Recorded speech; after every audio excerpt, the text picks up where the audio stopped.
happens when one side gains all of this control, can fit inside this immense, Overton window, and the other side gets nothing. To me, it's kind of like a conversation that Jordan Peterson had when he was talking about the differences between the right and left in the American context compared to the European. He always said that in the European context, which is why, people, socialism was on the right in the European context, is kind of like the default position. So he's trying to kind of bridge a difference there. But he said the responsibility of the right and left in Europe were pretty clear. And this is why they're described this way. The right is meant to build up hierarchies. Hierarchies are not a bad thing. I mean, it's used as a bad word now as a pejorative, but it's really, everyone builds a hierarchy implicitly. It always happens. It's just, is someone breaking it down and building another one? That's all people are trying to do. And really, that was the responsibility of the left, was to break down hierarchies before they became rigid. And when those hierarchies become rigid, they become corrupt.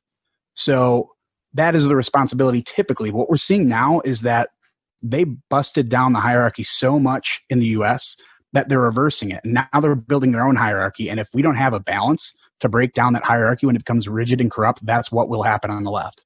When you have this massive Overton window and not allow the right to do anything, you've now built this hierarchy that cannot be demolished. And the reason why the right normally is the one, kind of reinforcing hierarchies is the conservatives naturally to conserve things, right? So to conserve things, you normally conserve some sort of hierarchy. And to me, even though I'm a conservative, I really appreciate a very healthy discourse with the left because they keep me honest. If I can just believe whatever I want to believe and I never have pushback, I know my beliefs can get corrupt. I know that I will go too far on something and I won't get pulled back to reality. So I rely on them to pull me toward the center rather than just running, to the right, infinitely. So that's why, and I've written a little bit about it before, that we need to have a healthy discourse on both sides in order to stay honest. Because in reality, just like everything, there's an extreme on the left and extreme on the right.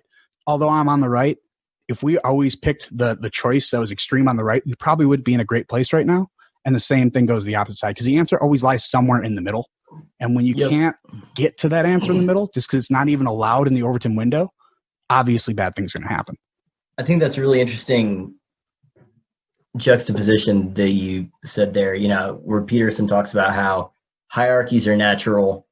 The right maintains hierarchies and the left finds, where the hierarchy has a propensity for corruption, and how right now we do see the left building and it has already built. I mean, higher ed is a left-wing hierarchy, like at this point has been for probably close to 40 years. So, I mean, fair enough. But if there isn't that counterbalance, if they have shifted and the right can't fill the role that the left historically did of hey, there's some corruptions in the hierarchy, guys, let's talk about it.